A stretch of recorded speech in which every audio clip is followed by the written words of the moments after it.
Now, Final Score with Nick Walters on Fox 16.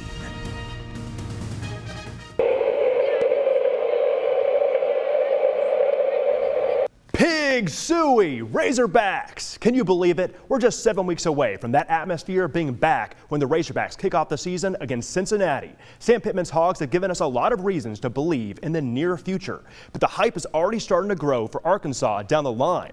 That's thanks to a 2023 recruiting class that's ranked top 10 in the nation, currently among the top 3 schools for any SEC program, and it could finish as their program's most touted class in a decade. Of 21 commits, one of the future Hogs is in her own backyard. Defensive end Quincy Rhodes at North Little Rock. A giant at 6'7", Rhodes hopes to be the next big thing on the Hogs' D front, helping bring Arkansas back to the top. We have a very incoming class. We got size, speed. We got everything coming your way, so just be ready.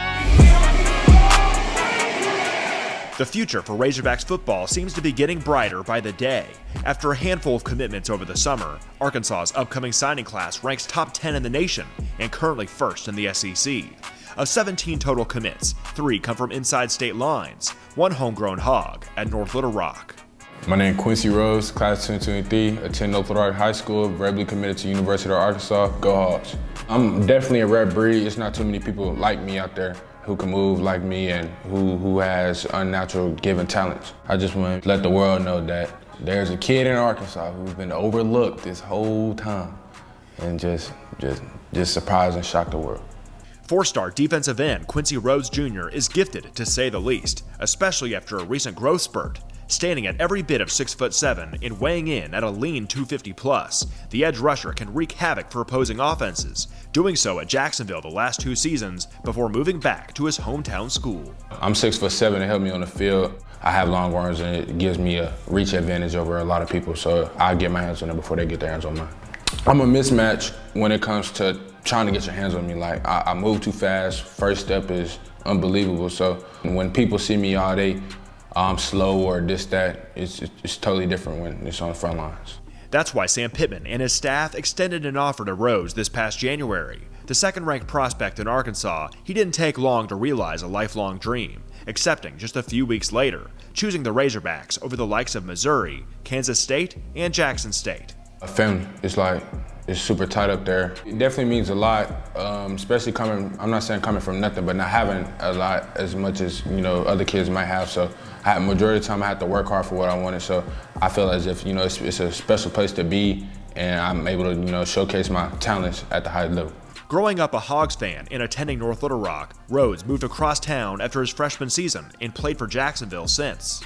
Played there for 2 years and, showed what I was capable of and got college attention.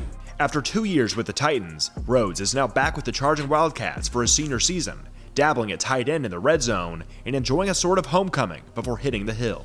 It's no place like home, as they say, so it's a lot of love here. You got a lot of friends and family who've been there since day one and people, a lot of support here.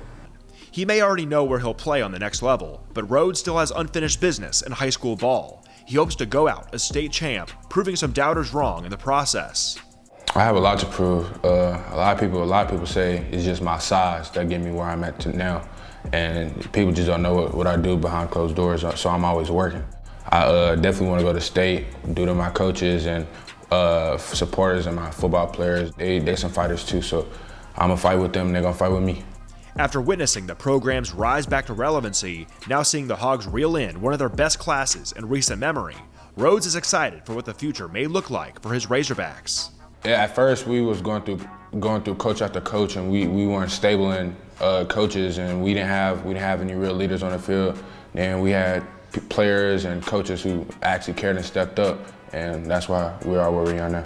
They definitely relate to the players a lot, and they try to make themselves all in one. So what I mean by that, they try to hold conversations. They put themselves in their shoes. If you're big about family, it's a family-based school, so if you want to be treated right, if you want to be equal with everybody and not everybody treat you differently, it's a place to be. Rhodes is one of few 2023 Razorbacks commits who are actually from Arkansas. While he's already close with out-of-state commits, the North Little Rock native says it's just like the SEC slogan, it just means more to rep your home state. can't nobody really just call it home because you just not originally from here, and you don't see what happens on a day-to-day basis in Arkansas. So when you see what happens on a day-to-day basis in Arkansas, I mean, you got a lot more respect for it. Nick Walters, Fox 16.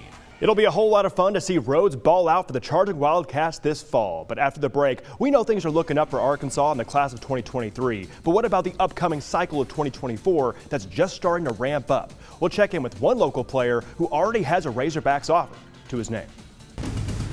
Well, the high school dead period is wrapping up. College football season is right around the corner, and with the recent heat in Arkansas, fans are about ready for the fall. But the recruiting trail has been on fire this summer for 2023, of course, and setting our sights on 2024, one player in Central Arkansas has seen his interest heat up and fast.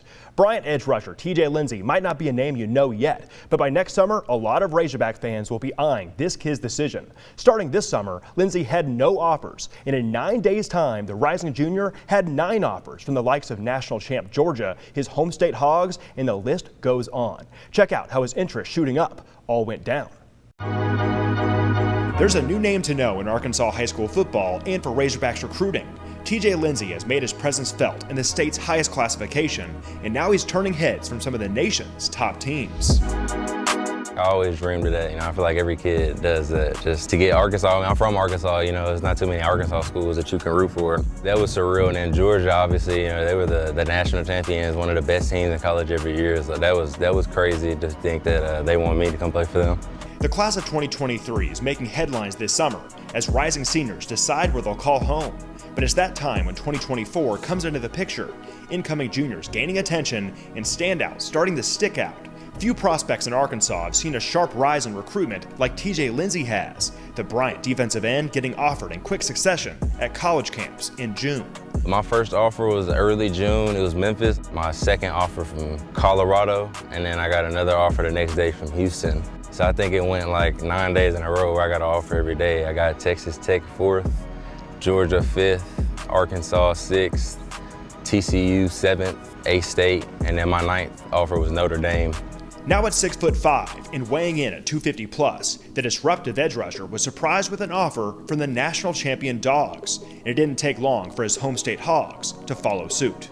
A day. I got Georgia and I got Arkansas the next day. A lot of them say it's because of my motor and my athleticism and playmaking ability that they see, and they see me potentially still growing and me multi-position across the D-line. I think that my best attribute in general is my IQ. I don't just play just reckless. A Bryant native, TJ already has 2 state titles to his name, playing on varsity since his freshman year as the Hornets have won 4 consecutive 7A championships. Plugging up running lanes and chasing the passer, Lindsey is focused on making it 5 straight for his hometown school, worrying later about 5 stars or a commitment date. I want to double all my stats I had from last year, and then obviously win 2 more state championships. I'm just enjoying the process and the visits and the recruiting process and what they have to offer. Just all these different schools. I'm just enjoying it right now. I'm not worried about making a decision. So Lindsey is bound to play on the next level. As for who, he'll take his time with that decision. For Hog fans out there wondering if he might take his talents to the hill, being from Arkansas means it's a tempting option for Bryant's big man. Arkansas is definitely in contention. They're always going to be. I'm from Arkansas, so they're in contention for sure. I know Arkansas wasn't always the best, but I know now that they're really flourishing and they're starting to become really good, and then they're making a lot of pass outside of people who don't make it to the league, making good relationships, good jobs, just a good situation to be there. You go to Arkansas, that's good. And you're from Arkansas, I live here the rest of my life, that'd be really good for me. I feel like they'll put me in good positions, get a good degree, education there. And the coaching staff, they seem really genuine and people, and they're trying to win and they're trying to turn it around, and they definitely are. We're improving, I know that. Regardless of camps or visits, you gotta ball out on Fridays to play on Saturdays. Early on in his career, Lindsey has done just that while competing with the best Bryant and Class 7A have to offer. I feel like it's my play on the field. I don't play like I'm a rising sophomore, good sophomore. I feel like I play like I've been here. Things I do beforehand, before getting on the field, just to study in the weight room, the preparation. I've always loved DN. I've played DN since 4th, 5th grade. I just like getting sacks, setting edge. I feel like we're the most athletic person on the field because we're the biggest, but we can also run with the fastest, With a pair of state championship rings to show for his early success, Lindsey says the winning ways at Bryant and top-notch high school coaching has helped make him the coveted recruit he is today. Oh, I for sure think we had the best coaches in the state at every position. They all put in a lot of work, tremendous amount on film, on studying, on putting us in the best position. And, you know, that's all we can ask for, and they're pushing you every day for you to be the best you can be, you know. I mean, coming from a winning tradition, it shows you, like, you know, you put in the work and it's gonna come. It's gonna come, and hard work pays off because we work hard. I feel like we're the hardest working team in the state, and it shows you that not just in football, but in life, you put in work, you're gonna get results. Just playing hard for my coaches and my teammates, you know, it's not just me the reason we're winning. Everybody's here putting in work, coaches, teammates, strength coach, all that. You know, we're doing really good in that department. It's just the hard work. We work really hard. We're really disciplined. We don't take days off. We don't slack. You know, it's always constantly 24/7, year-round. And we won state. You know, obviously we celebrated, but we knew just a week or two after is the next one. It's on to the next. You know, we're about business, and we're trying to win. Even when I leave, we're trying to win still. You know, it's a tradition. With opponents now scouting him with a keen eye and game planning against him, Lindsey knows that he'll have a target on his back in his junior season. That just means he'll have to step up his game and prove that his offer list is well earned. For sure, I'm gonna show everybody that I do deserve these offers, and you know, these weren't just handed out. I know that I'm gonna get a lot more attention now, you know, whether it be double team and more schemes, but that just opens up plays for my teammates, and I think my teammates can definitely get it done, especially me out there. You leave them one-on-one, that's a problem too. It's not just me. And then just the college football fans, just stay tuned, you know? I don't know yet. We're going to see a lot of TJ Lindsey on our Fearless Friday shows for the next 2 years. But high school football players are back at practice starting tomorrow, and we're ready to start previewing the season. After the break, we'll be joined by Arkansas Preps writer Kyle Sutherland to break down this coming season, class by class. Well, raise your hand if you're juiced up for some high school football. Field lights are going to be on in no time around Arkansas, today being the last day of the summer dead period. So kickoff is right around the corner, and literally right around the corner is a friend of the show, Kyle Sutherland. He's an SBLive Arkansas writer and an expert on all things prep sports in the natural state, or at least I think he is. It's great to have you back, Kyle. Yeah, it's great to be back. If we're talking, that means that we've got a season coming up pretty soon. Dead week's almost over, and it's time to get rolling here in the next couple of weeks. And let's get rolling with our breakdown of the 2022 Arkansas high school football season. We're going to go class by class with all the contenders in each class, starting with the big dogs in Class 7A. And something tells me, Kyle, that the 4-time defending state champs in Bryant, they don't want to relinquish their throne. They don't. You know, Bryant, you look at them over the last 4 or 5 years, especially the last 2 or 3, they've been a consistent top 25 program in the country. And I don't really see them being taken down this year either. I could certainly see them getting one for the thumb. You look at what they've done, 42 wins over in-state opponents is their winning streak currently. Last year they had their 32-game win streak overall ended by a Texas team. And after they play the Salt Bowl, which of course everybody always looks forward to that to begin the year, they've got a really tough Denton-Ryan team that we're going to find out how good they are really quick. No doubt. And of course their offense is always explosive. They're going to have a new quarterback with most likely Moats, who's a Razorbacks pitcher commit. But their defense is really what makes this team pretty scary in Class 7A. Yeah, Moats, it's looking like that he could be the favorite. Of course, Buck James has said many times that quarterback competition is wide open. It's really looking like it's coming down to him and Jordan Walker. But this defense, Nick, I'll go on record and say that it's probably going to be one of the best historically that Arkansas has ever seen if they do live up to the hype. And you look at some of those defenses of Pine Bluff in the early 90s, some of the Central ones in the mid 2000s. Just with last year they only had one coming back. Now they've got just about everybody but 1 or 2. So it's got a chance to be something special. If the offense has some trouble clicking there at the beginning, then that defense could possibly take over some of the slack that they might that the offense may leave over. A whole lot to be excited about for those Bryant Hornets. Are there a few other contenders in 7A that might give Bryant some issues? Well, you got to look, staying in their conference in the Central, you always have to look at North Little Rock. For 5 straight years they played in the state championship. That was the first time in those 5 years last year that didn't happen. And also too, up in the West, you also always have to put Bentonville up there. Bentonville and Fayetteville, last year's runner-up, outside of those two, I really don't know how deep it's going to be up in the West. Rogers had a really good season last year, but I'm not really sure, how I know that they lost a good bit too.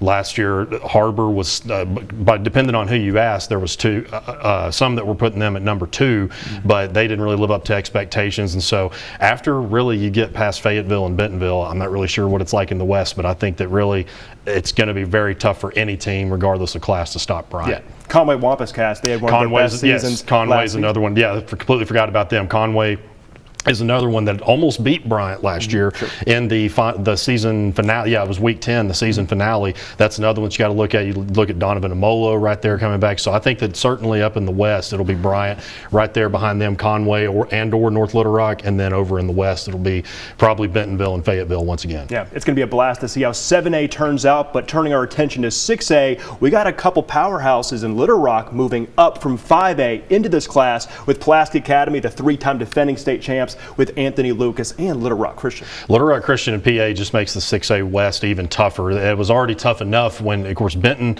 won the West last year and they moved over to the East. It was already tough enough along with Greenwood, Lake Hamilton. Then you add those two powers. The last 8 5A state champions, of course, PA won 7 of those with Little Rock Christian winning it in 2018, but you have the addition of those plus Greenbrier, who's done really well under Randy Tribble. They had the best season in school history last year.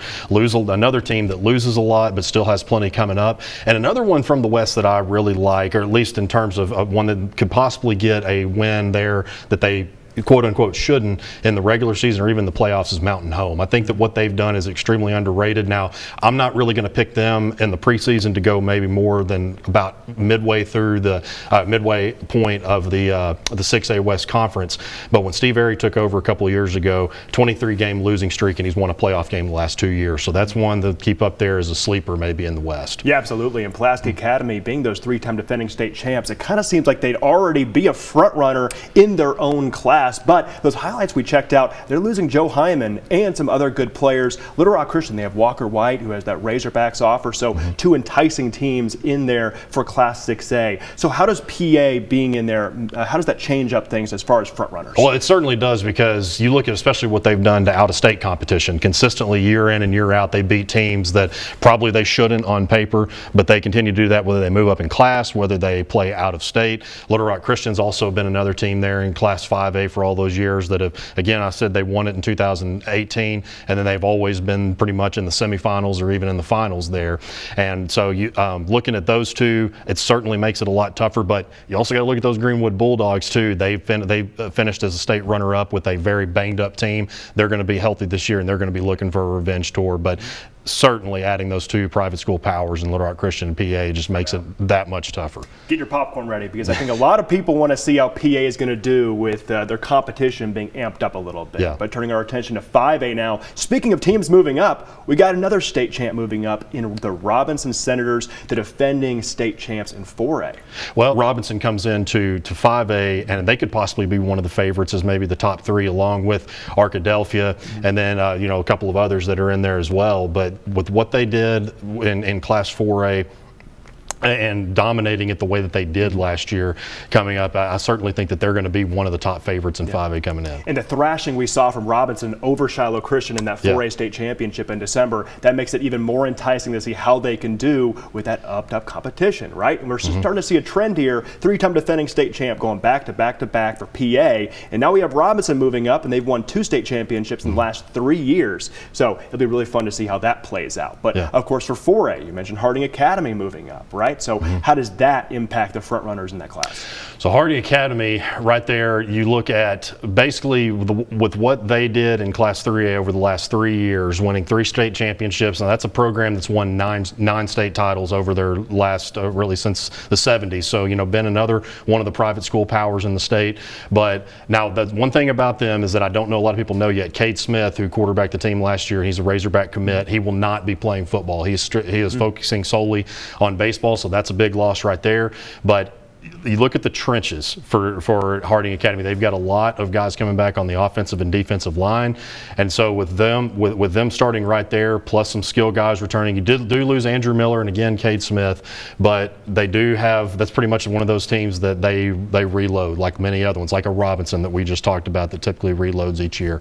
And so I think with them moving up into Class 4A, that's pretty much going to be definitely not a bad prediction if somebody has them already as a favorite going into the year. Yeah, I think the biggest question with Harding entering last season was they lost so many pieces from that state championship team the year prior, and look what they did, right? They went in and they beat Prescott up in the state championship game. Cade Smith went off in that second half, and of course now he's not going to be there. That is a big loss. Yeah, Arkadelphia is on paper to me the favorite right now with what they did going to Shiloh Christian last year, and a big reason for that is Donovan Witten, who they have at quarterback. I think just about any coach in the state, yes, they're going to say that they'll take their quarterback that they have on their team currently, but if you've got Donovan Witten, you've always got a chance to win and win big. The way he put the team on his shoulders in that game against Shiloh Christian last year that Arkadelphia lost 57-54. Going to Class 3A, what are some of the big dogs in that class this year? Well, you always got to look at Boonville. Boonville did really well last year and really dominated throughout the entire season until we got right there at the postseason and fell. But,